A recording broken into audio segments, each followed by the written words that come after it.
Honorable Chairman, Jharkhand State Bar Council. And I'm sure Dr. D.N. Mishra, the principal of Nevada Law College, Nevada, Bihar, will be joining us. I'm not finding him on the screen. Professor Piyush Ranjan, Registrar, JRU. Khalida Rahman, the coordinator of this program. Other resource persons and dear participants, a very good morning to all of you. I join the hosts in welcoming you to this 1 week intellectual development program on intellectual property rights and its application.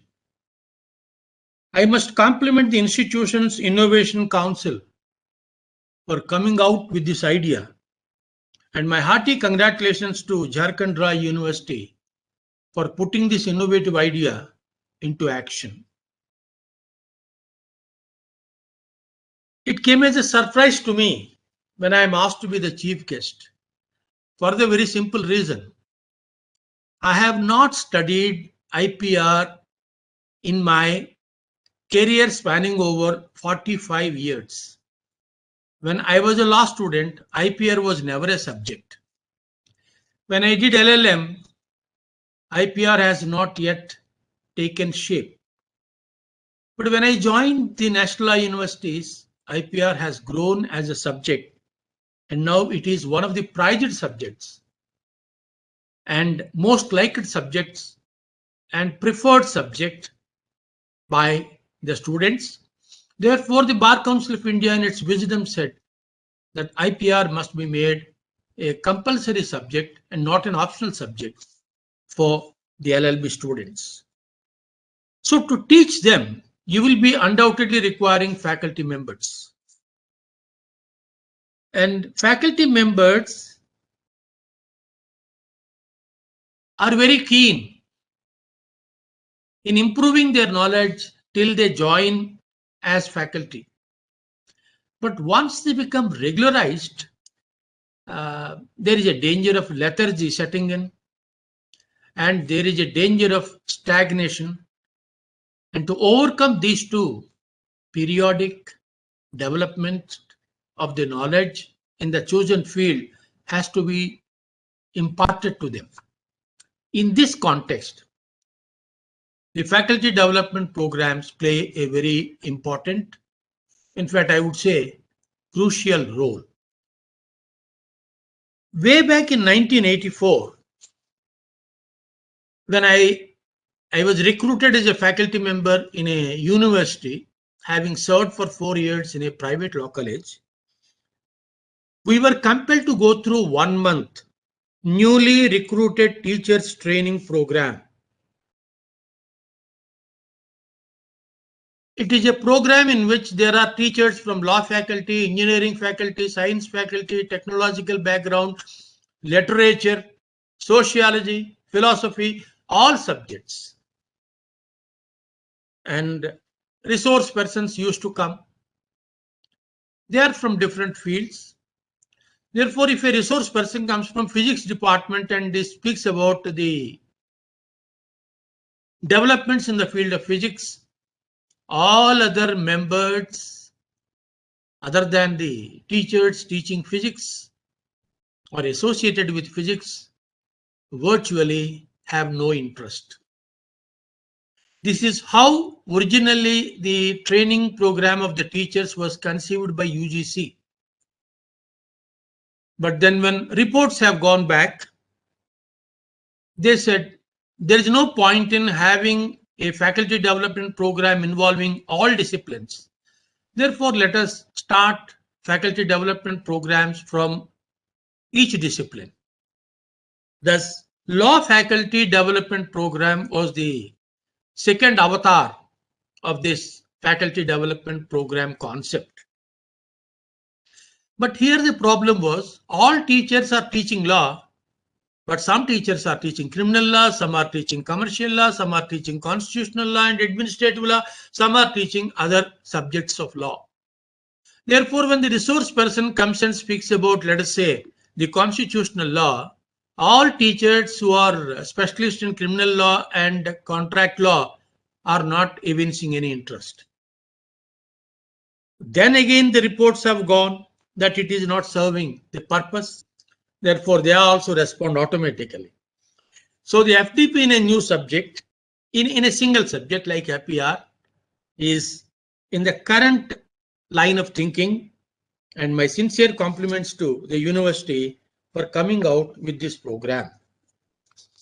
Faculty Development Program, in short, it is called FDP. In fact, most of them call it as FDP.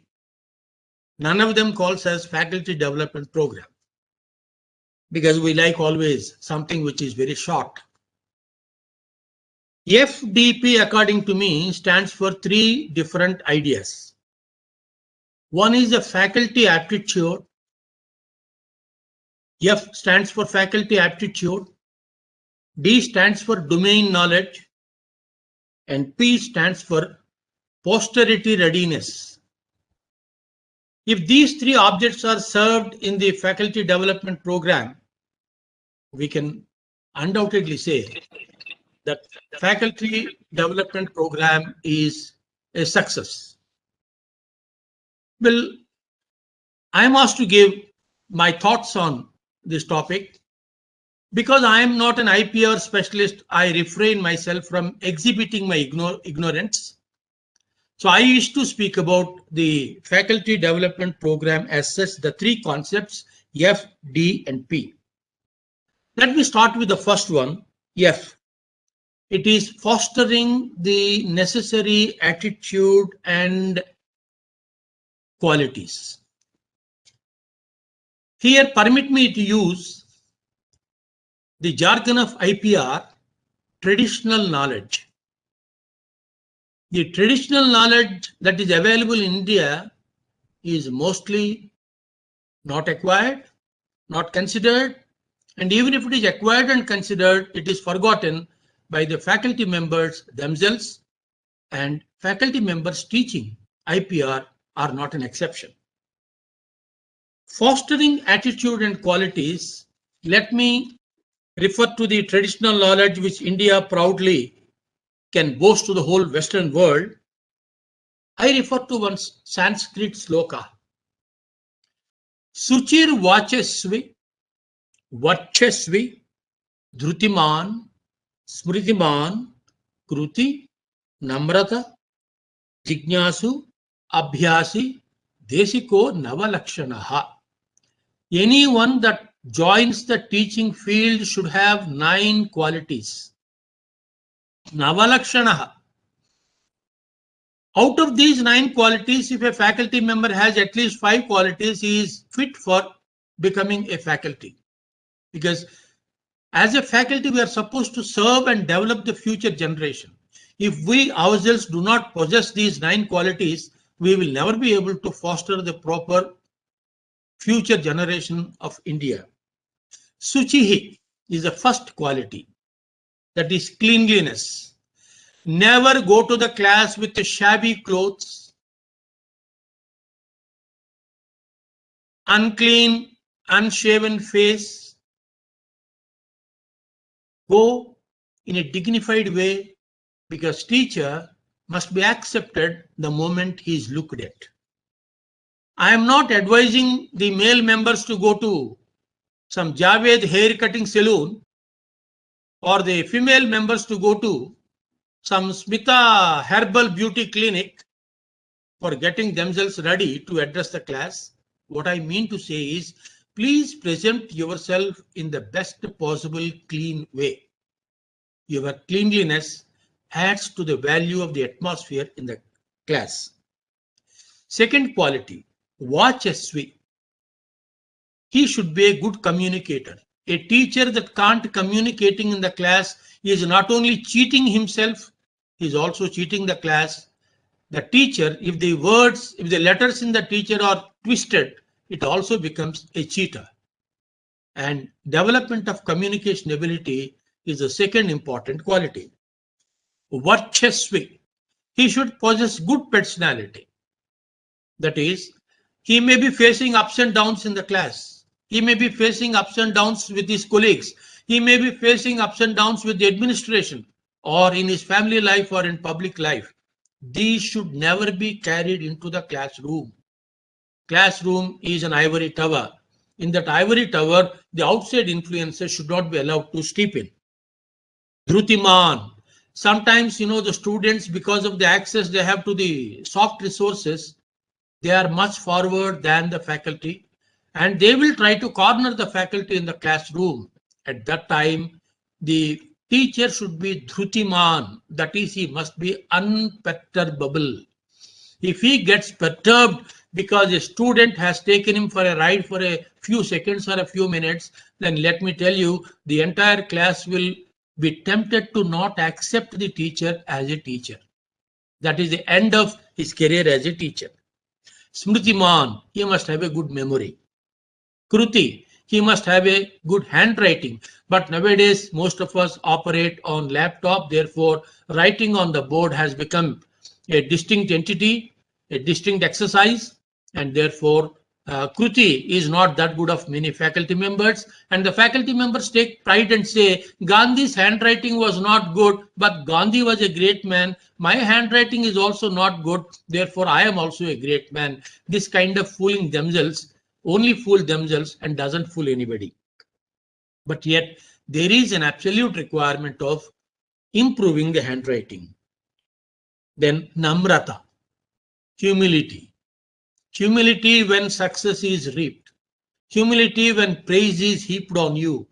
Humility is the personifying character of any person that can claim to be a teacher. Then Jignasu, there must be unending yearning for learning. New knowledge he must acquire. And Abhyasi, a person who preaches but doesn't practice will never be able to command any respect from the students. So the 9 qualities: number 1, cleanliness; number 2, communicator; number 3, good personality; number 4, he must be unperturbable; number 5, memory; number 6, handwriting; number 7, humility; number 8, undying yearning for learning and practicing. These are the 9 qualities that have to be cultivated if they are already not possessed by the faculty, and the faculty development program doing great service if besides the domain knowledge improvement and developments, this aspect is also taken care. My humble request to the resource persons and to the organizers is also to take care of the traditional knowledge which tells us how should a teacher mold himself, shape himself, prepare himself for addressing the class. Then I go to the second important aspect, that is D. F is fostering the right attitude by imbibing the necessary qualities. Second is developments in the field. Developments in the field of IPR. Well, let me exhibit my ignorance. IPR, I understand, subject to correction, deals with copyright, trademark, design, and patents. These 4 aspects are live subjects. They are developing every day. Case law is coming. Developments are taking place in other countries. There is always a fight between the developing and developed countries as far as IPR is concerned.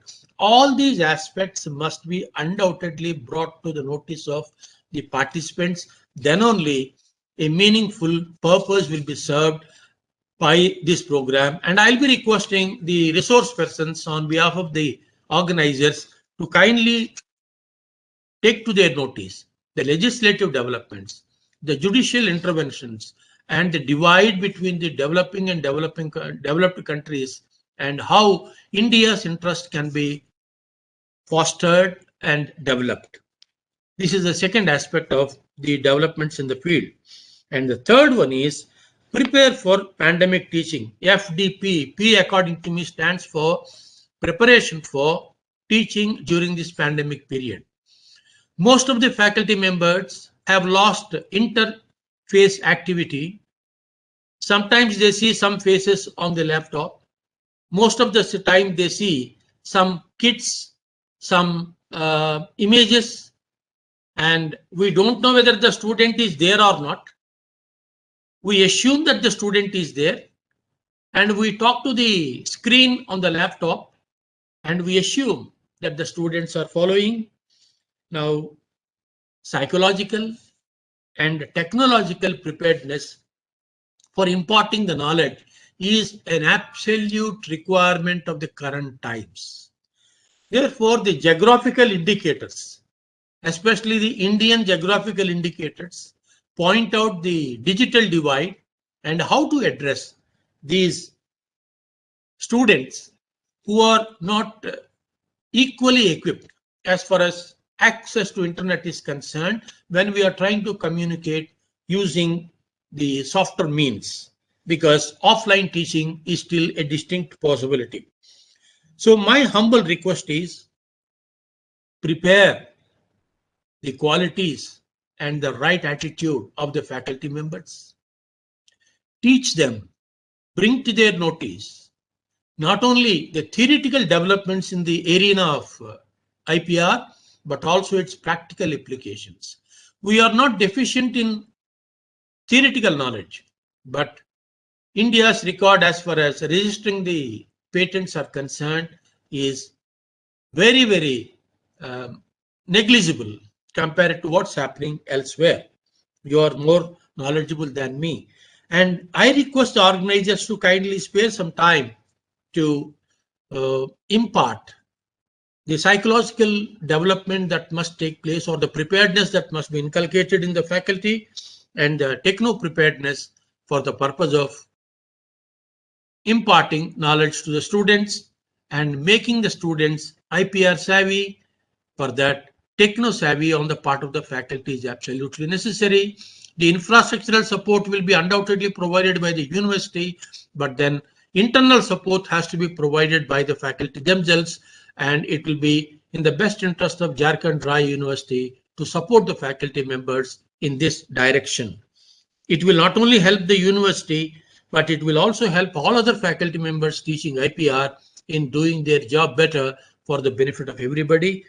With these three requests, fostering proper attitude and qualities, developments in the field of law being brought to the notice, and preparing the participants for being ready, both psychologically and technologically, to deal with online classes should be, ought to be, I request that it must be the very objective and purpose of this IPR program.